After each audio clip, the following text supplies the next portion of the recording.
and rolling it out so well. Now, I also wanted to point out something. I happen to love Fresno State University. Fresno State University Bulldogs. Why is someone that's from San Diego, went to Arizona State, went to Harvard, went to Berkeley, why would you ever possibly like the Fresno State Bulldogs? And I'll tell you why.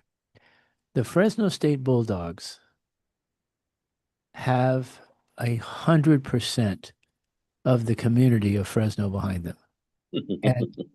And and they do that because there is just tremendous pride, and they've won their football team, who Tedford, who was a great coach at Cal Berkeley, went back to Fresno State, and they've won a ton of really amazing games. They've just, you can't say enough about them. But this last week, something really sad happened. Someone, a gentleman by the name of Josh Hockett, Hokit, Josh Hockett, who was a Fresno State graduate, who is in his late 20s, early 30s, uh, and was a football player. He attempted to become a San Francisco 49er, wasn't able to do so. And then he attempted to become an Arizona Cardinal and wasn't able to do so. So when those things didn't pan out, he had been a really world-class wrestler. And so he decided to go into the Ultimate Fighting community. And he was invited to the Ultimate Fighting contest that took place at the White House this last week. And he won. And it was, not everybody is in favor, or not favor, but not everybody really enjoys watching that. But there are a lot of people who do, a lot of young people. And it was really a moment in time where this was Josh really had a chance to endear himself to the broader community, and to represent Fresno State University where he went. But very, very, very sadly, and I was just sitting there thinking, oh, the people at Fresno, when he came out after he won, and he was so exuberant, and then he said, it very insulting. He insulted the former first lady, totally unnecessary. Yes, it got him a lot of headlines. He knew it would, but he got headlines for doing something that was so alienating and so inconsistent with his achievement. So instead of celebrating the achievement, which is really remarkable, he's really has for his area of interest, the UFC, he's really accomplished something. So today, I'm really calling on him on behalf of all those who love Fresno State Bulldogs, really calling on him for all the people that respect Fresno, which is a really great, really together city. People don't really understand how together it is, but it's a fantastic city. I'm calling upon Josh, as an older person, to apologize immediately, and to really reflect, and to apologize to Fresno State University, to Fresno, the city of Fresno, and most importantly, to the former First Lady, and to ask for her forgiveness. And I know that, oh, I'm a tough guy and all that stuff, but believe me, trust me, in the long run, that will be a fatal mistake to your reputation, Josh. Hmm. So step up to the plate, check in with mom and dad, uh, talk to your folks, talk to the wonderful leadership in Fresno, and call a press conference and apologize to Michelle Obama. And let me tell you why the timing would be great right now, because this country somehow, and I don't know how, we've produced a world-class soccer team that is now 2-0. And let me tell you, there is nothing better to bring people together than to watch the United States do well in soccer. I mean, it's phenomenal and it's so much fun. And so, Josh, get positive, buddy. Build on your experiences. Don't get misled. You're a young guy. You're born in 1997. Okay. Uh, and wish you the best. But step up to the plate, do what's right, apologize to the people of Fresno, to the Fresno State Bulldogs, and to Michelle Obama, and do that lickety split. Okay, my dear friend. All right, now let's move on. Professor, will you introduce yourself, please? Yes, I'm Jonathan Grobart, professor of political science and chair at San Diego State University. And chair Chair of political science of the department? of the department. Holy Yes, smokes. So right, that's yeah. that's pretty big. Could I just really quickly interrupt? I would just like to also introduce myself. I'm Arthur. I'm Mike's co-host. We're here with Dr. Grobart to talk about the weaponization of anti-Semitism. I'm just so excited to be here. Very good, Arthur, and I'm glad you're on with us. Okay, so Thank you. Professor. So professors, okay, where'd you get your degrees? I got my undergraduate degree at University of Pennsylvania. Oh, I mean, it's a correspondence school, isn't it? Yeah, perhaps. Okay, the University of Pennsylvania is like, one of the very finest universities. So what'd you get your degree in? It was in psychology. Okay, very Yes, good. right, Okay. yes. You're not going to use any psychological devices on me today to, make me look bad or anything, right? I'll resist. All right, and then after that? Then I got a law degree at University of California, Berkeley. I was a lawyer for a while. What year were you at Berkeley? Hold on, Arthur. When were you at Berkeley? I graduated class of 1989 from Okay, very Berkeley good. And then after lived in the that? Bay Area for several years. Then I decided to leave the career of law and go into academia. So I got my PhD at the University of Wisconsin-Madison in political science.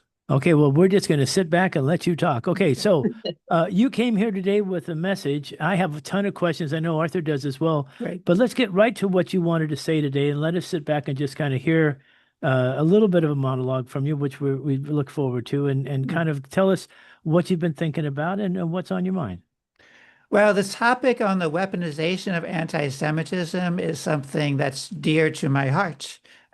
Being Jewish, I'm certainly concerned about anti-Semitism. I personally experienced anti-Semitism, but what troubles me with the way that's, let's say, the mainstream American Jewish organizations treat anti-Semitism over the past 2 decades is they now attach it to defense of Israel, including defense of Zionism. And I think that's actually very dangerous because it really muddles a real concern about anti-Semitism, and it attaches it to a political position of defending Israel. All right, so let's So that's get my rant. Okay, that's great. Okay, so let's Arthur, did you want to say something? No, I'm all ears. Okay. Thank you. So all right, so let's think about this. So this last week, President Trump signed unconditional surrender to Iran, pretty much. Correct. I mean, just unconditional surrender. We're going to give them money. We're not doing really anything tangible about anything. They're now somehow they're ended up in a strategic position where they're probably going to be at a toll booth for getting oil out of the Middle East and all that. So, what right now, one of the big issues is that Israel continues to engage in hostilities, military hostilities against factions within Lebanon. Is that true? Yes, against Hezbollah. Hezbollah. Okay. What is Hezbollah? So Hezbollah is a Shiite militia group. It formed in the early 1980s in response to Israel's invasion of Lebanon in 1982. So Israel's invasion kind of radicalized the Shiite community, and Hezbollah became a very significant movement. Okay. Now, both Arthur and I have been talking about nonviolence as the way to win over. Mm-hmm. In other words, is there a nonviolent path for Israel to maintain its autonomy and to build its infrastructure, its social economic infrastructure? Is there a nonviolent way, a pathway for that to happen? Yes, I'll quickly plug my book. It came out in 2023. Sorry, it's called Jewish Self-Determination Beyond Zionism, Lessons from Hannah Arendt and Other Pariahs. You didn't set me up to ask that question, No, did you? no. No, but I was but waiting. you were I was ready. waiting. You were ready. Yeah. You were okay. So say that slowly one more time. Thank you. Okay, Okay. one more time. But I didn't know how quickly I had to say it. Okay. Okay, it's called Jewish Self-Determination Beyond Zionism, Lessons from Hannah Arendt and Other Pariahs. Now, Hannah Arendt, was a philosopher, was she not? She was a great political philosopher, yes, of the 20th century. Okay, so tell us. By the way, I do have the book here on the Northwestern University website. I will share it with our listeners because Terrific. I want to read this now. So, Oh, thank you, Arthur. Thank you, Arthur. Very good. Okay, so tell us a little bit about her and why you included her in your title. Well, I've long admired Hannah Arendt. I first read her book, Eichmann in Jerusalem, which is a very original analysis of how someone like Adolf Eichmann, known as the architect of the Nazi death camps, how he could operate. So she was covering the trial in Israel. And so to make a long story short, she had a very independent perspective on, yes, condemning this awful anti-Semitism. She grew up in Germany. She, fortunately got out of Germany in time before being captured by the Nazis. And her argument was that the Nazis, that phenomenon was a phenomenon of a combination of extreme nationalism and militarism, imperialism. And while she was attracted to the idea of a Jewish self-determination in what was then Palestine, she warned that don't adopt that same kind of ugly nationalism that's aligned with imperialist actors that so plagued the Jews in Europe. So I found her kind of the most original critical thinker, someone who was both supportive of the idea of Jewish self-determination in Palestine as a type of Jewish renewal after the horrors of Nazi Europe and the broader horrors of anti-Semitism in Europe, but looking for a new direction that went beyond alliance with imperialist powers, focus on nationalism. And so she looked for a very different direction. So she's my inspiration for thinking about a very different way of Jewish self-determination in then Palestine, which gets to your question about that. Has Israel had a different path? Does it have a current path that's the diplomatic, nonviolent path and not just taking out any perceived enemies? Okay, so let's get down to even more basic things. So you're one of the reasons I love the Jewish community. No. My uncle, Lou Lipton, met my aunt Aurora in Cuba. And Aurora's brother, Jules, and other brother, Mickey, Lou Lipton, who was a bookmaker, a lovely bookmaker, a banker, a union intermediary, brought my family to San Diego. And so we grew up going out to the delicatessens and the, just being part of, what's really funny is my brother was married in Fresno. Okay. Because no, I take that back. He was married in Bakersfield, but in that East California region. But the point is, we grew up really thankful. And my uncle was quite a character. He had a brand new car. And my father and five other guys got to use the car one day a week, and they split the cost of the payments into 5 parts.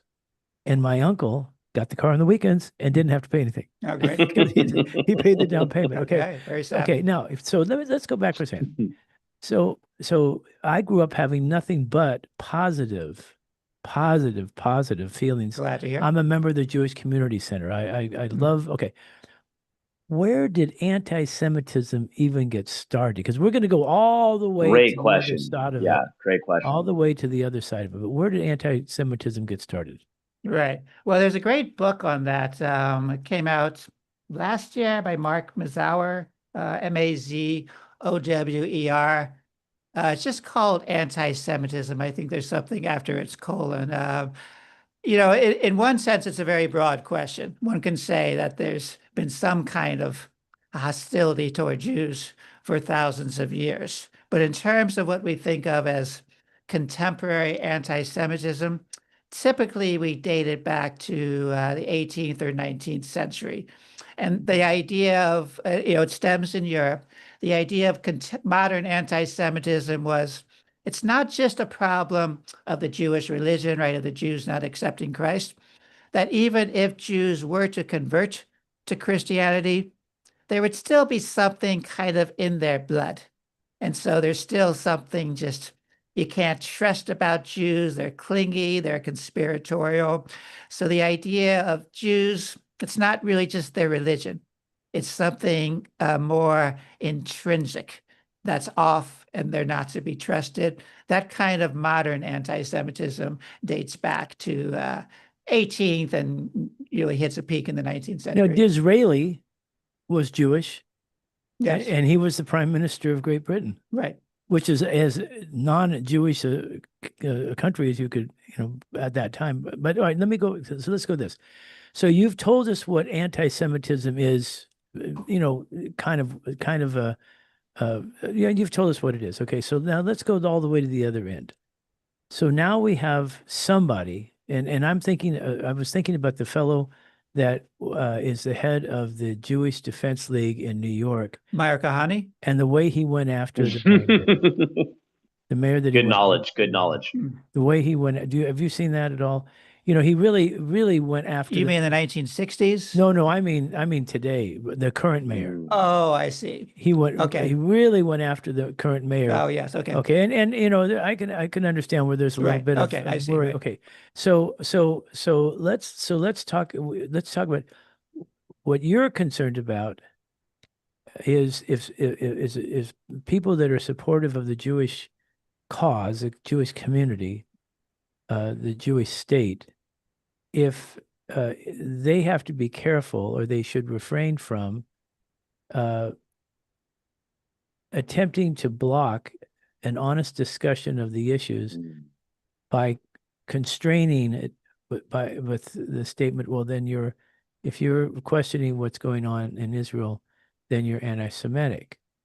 And that's what you're concerned about. Exactly. Actually, I have something here. So it's about the adoption of the IHRA definition of anti-Semitism, as I think, if I'm reading this right, is Dr. Grobert's kind of main contention. Am I interpreting that correctly? Yes, Okay, that's correct. perfect. Yes. Please take that. Please. Thank you. Go ahead. Okay, yeah. So, well, what is the IH? okay. Arthur, don't be throwing. Sorry, I guess I back up. Okay. Sorry about that. So, look, I'll say like a quick overview of the weaponization of anti-Semitism. The Anti-Defamation League, which is kind of the premier American Jewish group that monitors anti-Semitism, it's done some good work over the years. But as early as the late 1970s, because it also defined itself as a group advocating for Israel, it did start to float the idea that, yeah, in the old days, the anti-Semitism we were most worried about was kind of right-wing, Christian nationalist anti-Semitism. But now we should really be a lot more concerned about criticisms of Israel. So that's already starting in the late 1970s, and they're floating the idea that the anti-Semitism we should be most concerned about is attacks on Israel, because whether they're in good faith or not, Israel is so important to the survival and perpetuation of the Jewish people, as that's what we should be most concerned about. So they floated that idea, but they didn't yet adopt that in terms of measuring, monitoring anti-Semitism. It's only in the 21st century with the second intifada that breaks out in the end of 2000, there is now a lot more concern about what Israel's doing, and it's coming in the United States. So a number of, quote, pro-Israel American Jewish scripts are really worried that Israel's image is taking a hit in the United States.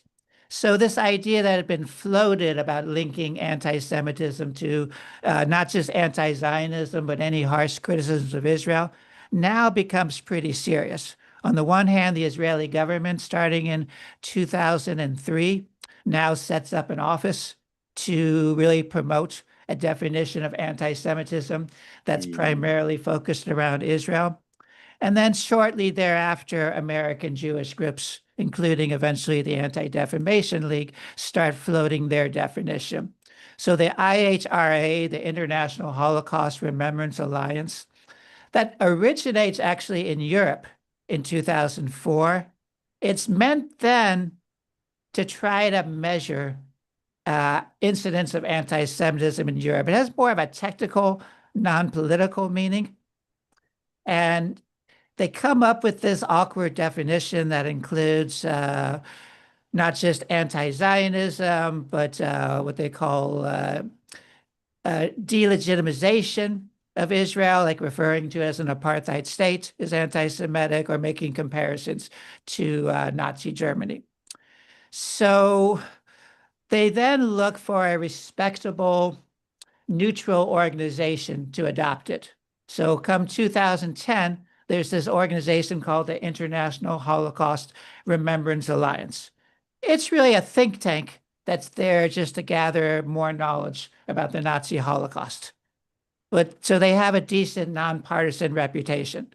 So the advocates for this partisan definition of anti-Semitism, they asked the IHRA, the International Holocaust Remembrance Alliance, to adopt the definition. They do. And since 2010, American Jewish organizations and also Jewish organizations elsewhere have been running with it to get various countries to adopt the IHRA definition.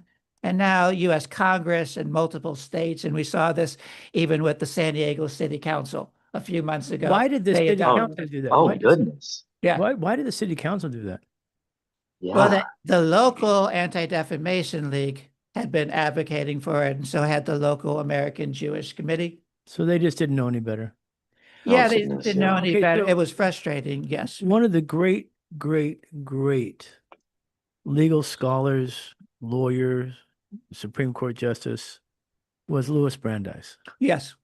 And he very much tell us, it was his version of Zionism, the current version of Zionism? It's a tricky answer. If you look at Zionism generically, What does it mean? What is okay, yeah. Yeah. So let's break that. That is I'm in actually part of school my right book. now. What's that? I was just saying, I'm in school right now, just listening to you guys. Oh, I'm just okay. taking notes. Like, this is a pleasure. Good. So I'm going to unpack it. I mean, some of it I researched for my book, is that Zionism could just mean, and I'm still sympathetic to this form of Zionism, of some type of deep Jewish attachment, right, to Palestine, to the part that's the holy spiritual birth of the Jewish community. So if it was meant to have some sort of deep Jewish cultural attachment to these Jewish holy sites, then I remain a Zionist in that sense. And I looked at people like Hannah Arendt, Martin Buber, and Albert Einstein that had that kind of Zionism. Okay, so okay, so in other words, the symbols Yes. historically for ages, Yes. there was a natural desire to reconnect Mhm. with those and to have those centered into a community in which Jewish people could find a home. Yes, it wouldn't be an exclusive home. I mean, the type of Zionism that I'm most drawn to is loosely called cultural Zionism. Mhm. Is let's have a spiritual center, It can include something like Hebrew University, the kibbutzim, which were these Jewish agricultural cooperatives, to revive Jewish identity and to kind of inspire the Jewish community across the globe. So it wasn't meant as a nation state, but something that would just bring about a Jewish community and kind of the agreed upon source for Jews around the world is that we have some connection, like to Jerusalem and the surrounding area.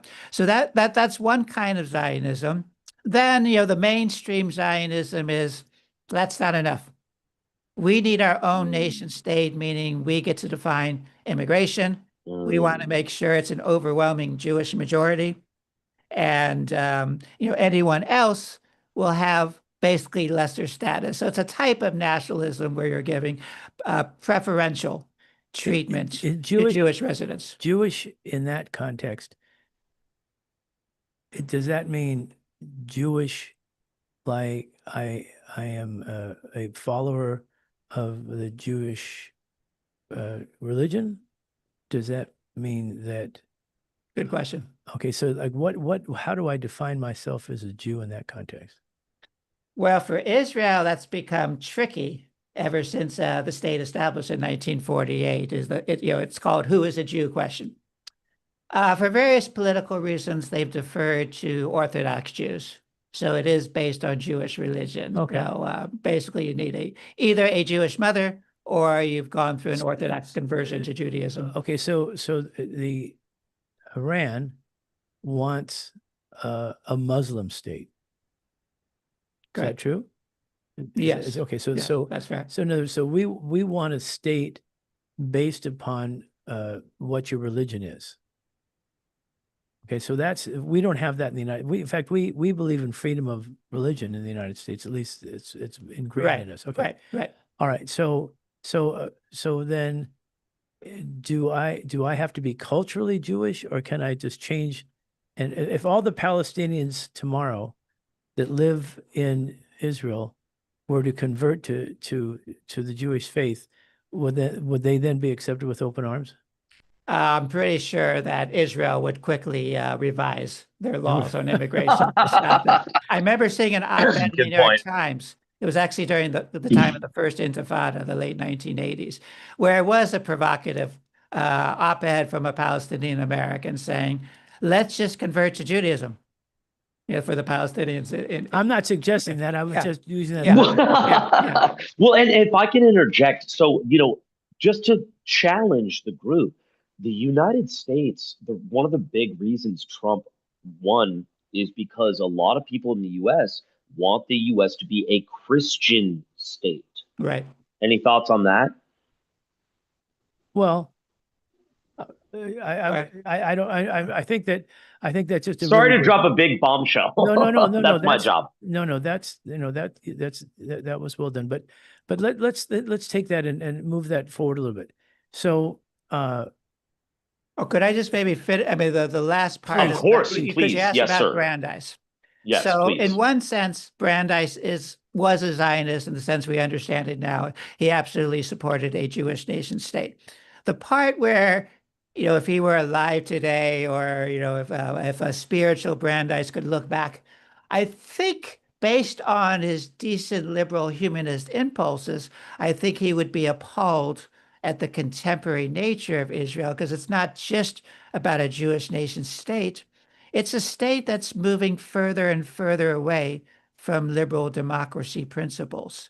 So that's why I hedge on Brandeis. Yes, he supported a Jewish nation state, but he wanted a Jewish nation state that would implement these essentially liberal democratic values, albeit with some qualification of preference to Jewish residents. Okay, so we hear it said there's the two-state solution, and then I've had folks that have come in that say, wait a second, we really should just have a one-state solution. There should be one state, and it should be heterogeneous, and it should welcome all the different, just like the United States, all the different ethnic groups and all that. What is the worry there? Is the worry then if you do that, you'll so dilute that it's not a Jewish community anymore, or what's the? what's the downside of creating a single state called Israel and not have it be just exclusively for Jews? And it's not exclusively for Jews right now, though, is it? I mean, there's a lot of non-Jewish people that live there. Yeah, about 20%. Right. Okay. Yes. All right. But what you're saying is that they live in a subordinate level. Yes. Okay. Yeah. So what about the one state? Is that just, there's no interest in that? Well, the interest is growing. I mean, again, for my book, The Jewish Self-Determination Beyond Zionism, I was interested in these pre-1948 Zionists that said we should not crave a Jewish nation state. We should go for a federalist binational of Arabs and Jews in that area. And, they had a formula for federalism. You would have seats for Jews, seats for Arabs, and then joint governance. I think that's the kind of binational single state that I support, and support is growing. There's a new poll that came out just about a month ago that said that's 44% of American Jews under the age of 35 support a single binational state, so the binational of Jews and Arabs. So that's really quite extraordinary. The two-state, that used to be kind of the practical compromise, is that it's recognizing that both Jews and Palestinians have deep attachments, and decided, let's just freeze it in the 1967 borders, before the 1967 war, because Israel never formally annexed the territories it captured in the 67 war other than East Jerusalem. So it would be easiest and cleanest to make the West Bank and Gaza Strip a Palestinian state. The rest of Israel would remain as it is, as a primarily Jewish nation state. And, I supported that pragmatically too, as this kind of a practical one that was in line with international law. The problem is Israel has taken plenty of steps over the last 2 decades to make that solution impossible, just by expanding settlements, by kicking out, intimidating more and more Palestinian farmers in the West Bank. It's made it virtually impossible, at least politically, the two-state solution. So now a lot of us are looking for getting back to fundamental principles. I mean, the honest answer is there is no workable solution now until you dramatically change the character of Israel. You're not going If you're to just joining us, we are here on Talk of the Town, KNSJ. We're talking with Dr. Jonathan Grobart about the weaponization of anti-Semitism. That was an incredible explanation of, what we had been trying to achieve in Israel with a one state or a two-state solution. But what you're saying, Dr. Grobart, now is that it's pretty much kind of, we need a new solution now, because it sounds like it's pretty much untenable what we had going in the past, if I'm hearing you correctly. Yeah, so I think there's actually not much point in talking about practical ideas of two states versus one state, other than, coming up with long-term ideas. I mean, I am still for that. But I think one has to just re-examine, okay, so what is it that we want in that region? What's the problem? What's preventing a just coexistence between Jews and Arabs in that region? In part, we can critically examine the United States, including the American Jewish community, but the broader political establishments. And in part, we can examine, why did Israeli society just become more right-wing, more nationalist over time? So that's been true, especially since the Second Intifada began in the end of 2000. Okay, what is an intifada? Oh, I've been meaning to ask that. I was just embarrassed to ask. I know that. I do not know what that is. That's a Mexican dish that I know about. But so please, I'm so ignorant. So just please don't be offended by my ignorance. Oh, I'm sorry. I Ditto. Okay, so there's been 2 what are called intifadas in the area of Palestine. I mean, looking at essentially the occupied territories of the West Bank and Gaza Strip. So when we talk about the occupied territories, we mean territories Israel captured in the 1967 war. And so the first Intifada meant a popular uprising, a resistance. That one starts in 1987. It's largely nonviolent. I mean, not completely, but largely nonviolent. It's led by grassroots democratic actors, right? This is not Hamas. Hamas does not yet exist until a few years into the Intifada. And so it's an appealing movement of, mass civil Did disobedience. that happen in Egypt? Well, that would be 2011. If you're Okay. talking about, right. So you could say, yeah, the first Intifada is kind of a forerunner of the 2011 Spring, didn't Arab they call Spring, it? the Arab Spring in Arab Spring, yeah. 2011. So that actually is a big turning point because suddenly support for Palestinians, that they're not just seen as, quote, terrorists, unquote, but they're seen as someone that actually wants a democratic society and to be liberated from Israeli rule. And so already the United States, like I'm old enough to remember, suddenly you're getting favorable attention to Palestinians and critical attention toward Israelis because Israelis are putting that down, with a fist. Rabin, Yitzhak Rabin was defense minister, and he said we need to break their bones. It reminds Goodness gracious. it reminds me of Camus said, "Don't be a victim and don't be an executioner." And it seems Yes, Mm. exactly. That's we've well gone put. from one. Good okay. quote. Yeah. All Good right. quote. Yeah. All right. So that's the Intifada. So the first Intifada is generally seen as a positive thing. It's true, it deteriorates in its final years, like 91, 92, to more violence.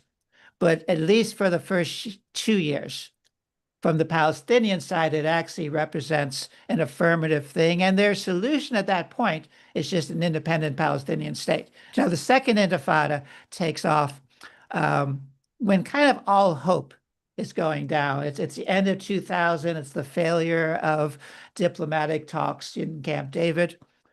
And Israeli government and society has hardened, and Palestinian society has hardened. So it's violence from the start. So it's a mass uprising also, but it's far more violence. It doesn't have this overwhelming democratic thrust that the first Intifada had. Can you, and this is what I've said to my Palestinian friends about trying to learn the lessons of nonviolence from Dr. King. But when you think about what happened in 2023, when there was the attack and October 7th. At the music concert, yeah. And No, right. when that happened, examine the wisdom or the lack thereof, the repercussions, what was thought, the objective, in other words, you pick on somebody that's 10 times bigger than you are, and you do horrible things. It gives you immediate gratification. But was there a larger objective there? Was there anything achieved as a result of that? And how much did that set everything back? So the Hamas-led attacks of October 7th. Look, I think, to be honest, it's hard to get a full answer of what did Hamas have in mind. I think what we know is that the sense of desperation that the Palestinians were just being ignored, and particularly Gaza was just being consigned to an almost complete blockade, where the situation was more and more appalling. It looked like most of the Arab governments were turning their backs on Gaza. There was a sense that nothing's going to work. So in one sense, it's desperation. Let's do this spectacular violent attack to get noticed. I think there's a political lack of sophistication on the part of Hamas. Their hope is that this attack would incite, not just Iran, but neighboring Arab states to engage in Take them seriously, right? So, Dr. Grober, we only have 20 minutes left, and I would really love to dive into your discussion of the definition of anti-Semitism. Now, you raised three key concerns. The three key concerns, the language of the definition, which is what I would love to hear you talk about. One, denying the Jewish people the right to self-determination. Two, applying double standards by requiring of a behavior not expected or demanded of any other democratic nation. And number three, drawing comparisons of contemporary Israeli policies to that of the Nazis. I would just love to dig into those. I think those are three great critiques of that definition. Where would you like to start, sir?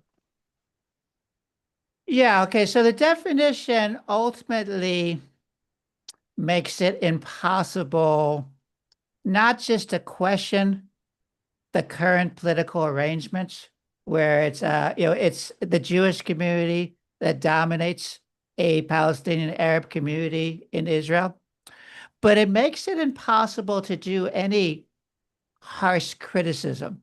So, for example, when groups like Human Rights Watch and Amnesty International find that applying the International Convention on Apartheid, that Israel practices apartheid with respect to the Palestinian Arabs, that would be considered demonizing Israel and would be considered anti-Semitic. If And someone would that be said, like criminally actionable, like in the eyes of the law? If somebody said something like that, could they be like, prosecuted or right or like, am I reading that the law right? well, fortunately, the United States still has a First Amendment, so it hasn't directly led to criminalization. I think it's Okay. a thin line. Right now, it just chills discussion. So, for Mm. example, uh, in like 2024, some organizers wanted to show this documentary called Israelism. Israelism actually just looks at young American Jews in their early mid 20s who changed their views from growing up kind of pro-Israel in the conventional sense to being very critical Mm. of Israel. And they included then harsh criticisms of what they saw. What they saw was a fundamentally racist society. So, applying the IHRA definition, a number of universities then said, no, you can't show that film. It's true, no one was being imprisoned, but it did lead, in a sense, to a prior restraint. And Interesting. Yes. what did the film exactly show? It showed why I think it was three young American Jews, by young in their mid 20s, their pathway to from becoming pro-Israel to becoming very principled activists against Israeli policies.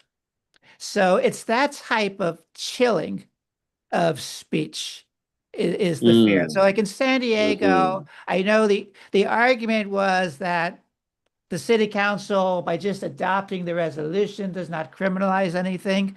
That's correct.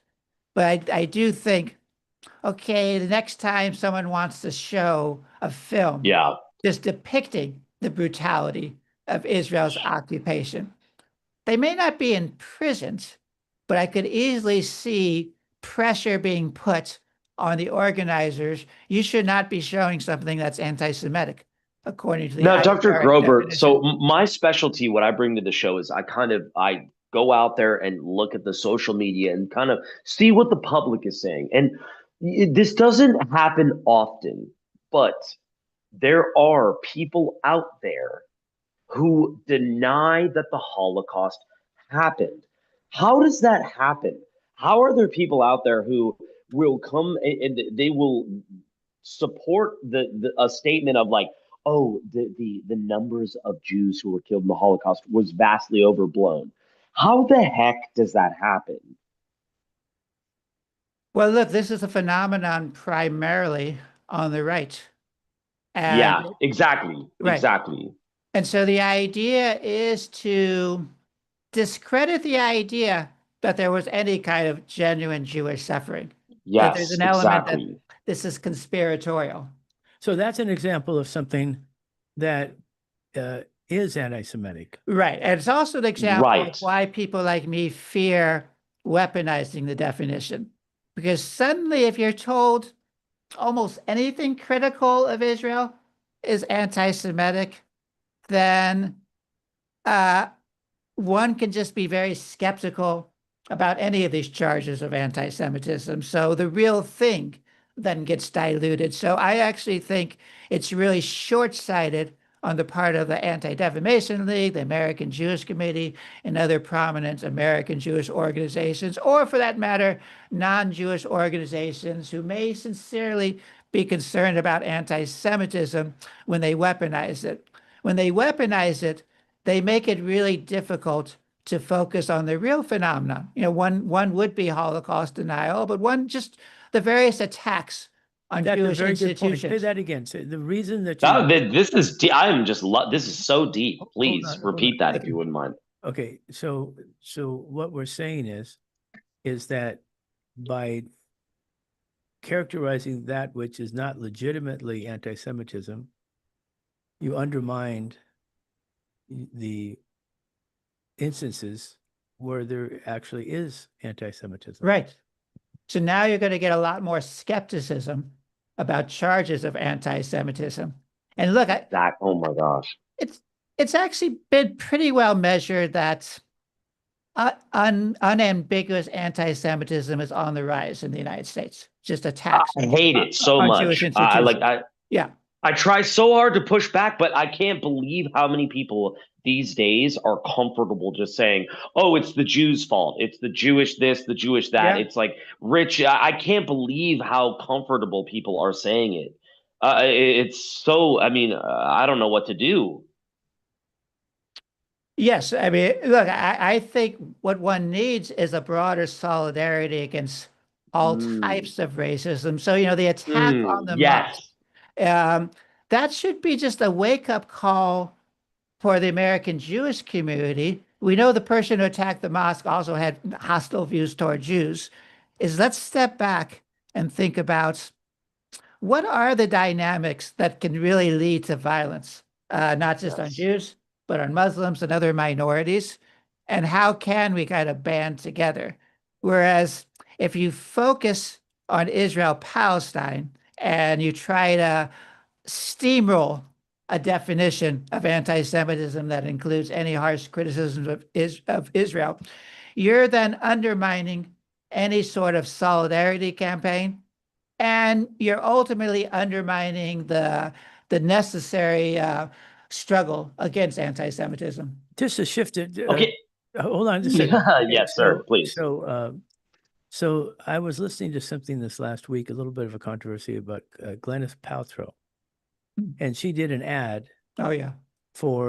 Talk to us about that. Is that innocent or is that not innocent? Because we hear from President Trump that they want to turn Gaza into resort, because it's on the on the sea and it's beautiful. But was she off on doing that, or what's your thinking on that?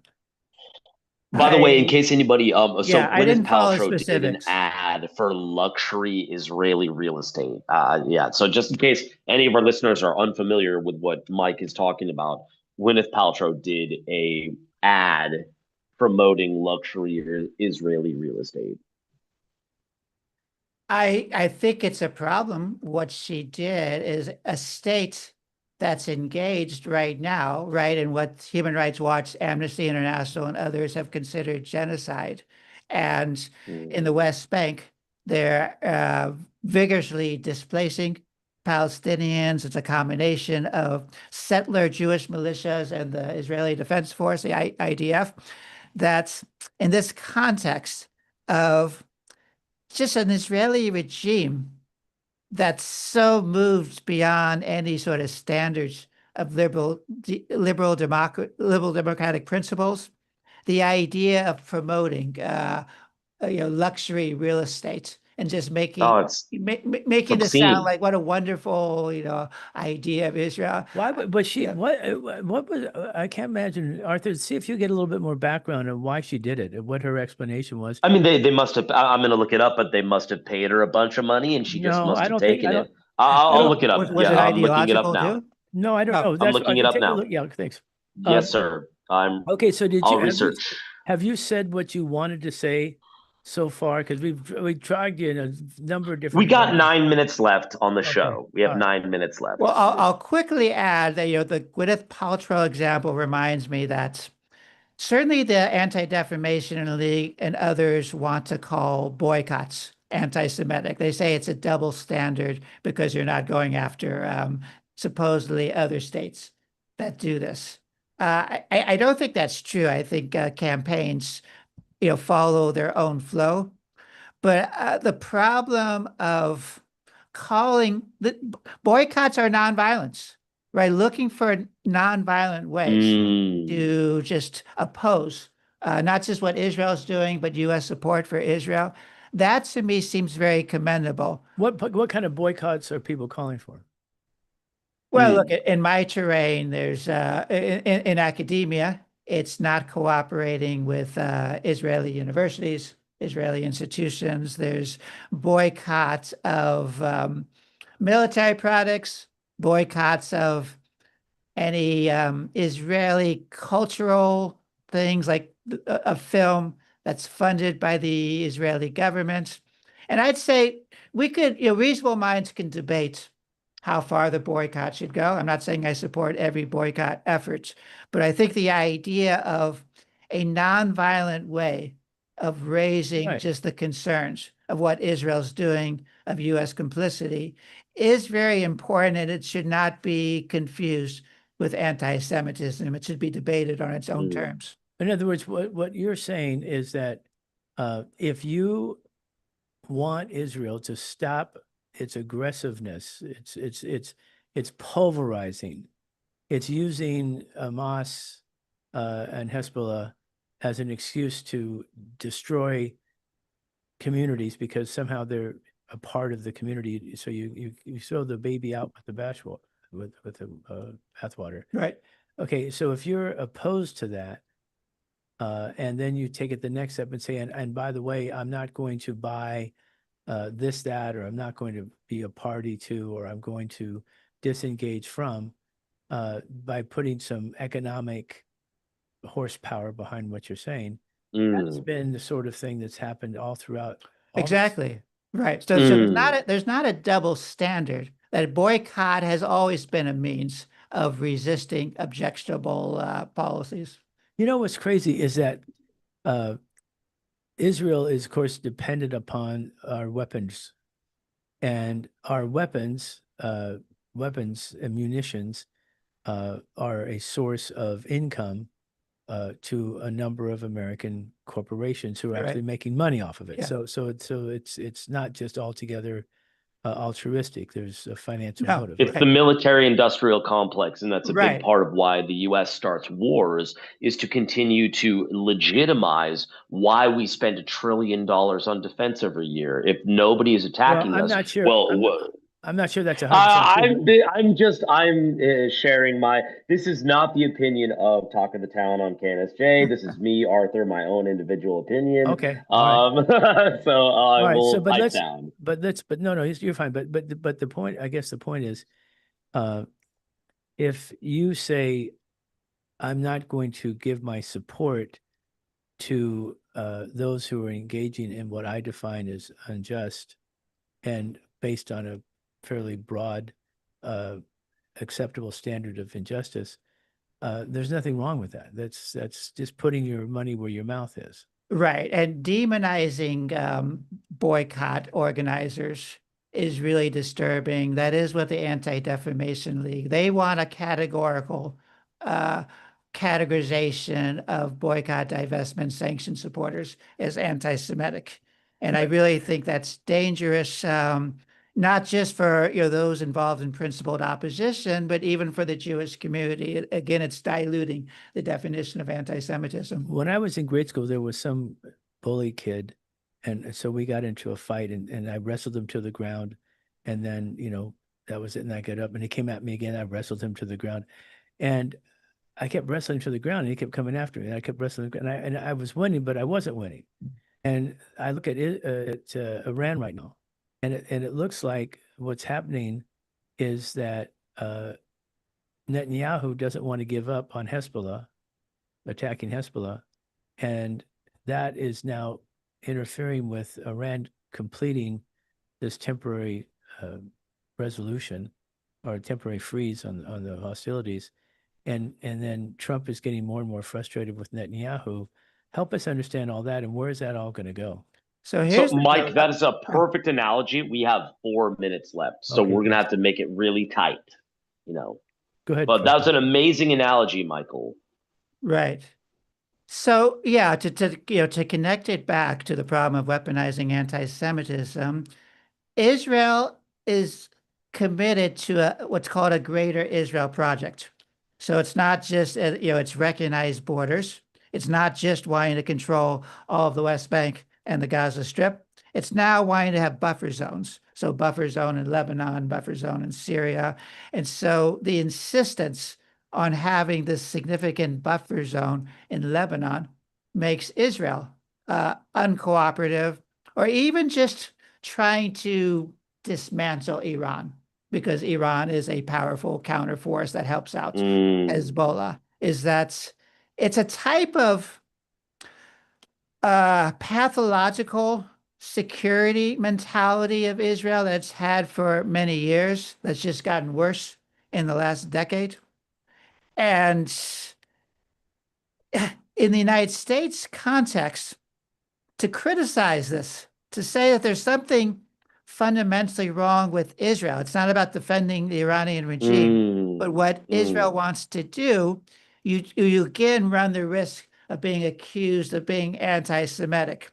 It's now gotten to a big mess because certainly the U.S. war in Iran is unpopular. It's becoming more and more unpopular, even with some of the MAGA base. And my fear now is some people are going to leap to the conclusion that it's the Jews that got us into this, this very Well, damaging war with Iran. you hear them say it's Netanyahu's faked out Mm-hmm. Trump and also our Secretary of State, who is Right. But combining that with demanding ultimately it's support for Israel. It's not necessarily for specific government figures, but saying that any criticism of what Israel's doing, because the idea is anyone who criticized Israel's response to October 7th was right away being charged with anti-Semitism. And on Iran too, anyone who criticized the nature of the U.S.-Israeli alliance with Iran faced being anti-Semitic. It's now gotten us into a big mess. well, we're going to have you come back. So you We only have 60 seconds Right. exactly. Yes, sir. We need you back, We're going Dr. to have you come Grover. back and have you give us we'll have you come up with Dr. Grober's solution to the problem. Right. Okay. Yeah. Well, thank you, Arthur. Thank you, Professor, for being Well, we here. have 30 more seconds. Dr. Grobert, is there anything? I mean, your book, I can't wait to read it. Can't believe that nobody told me you had a book. It's called Jewish Self-Determination Beyond Zionism, Okay. Lessons from Hannah Arden and Other Pariahs. Good job. Okay, we're out of Pretty good. time. Thanks very, very much, Professor Arthur. Talk to you Thank guys soon. All Right. right. And take care, everybody, and have a wonderful Father's Day weekend. And we'll see you next Saturday. Again, the KNSJ. Bye-bye. So are your students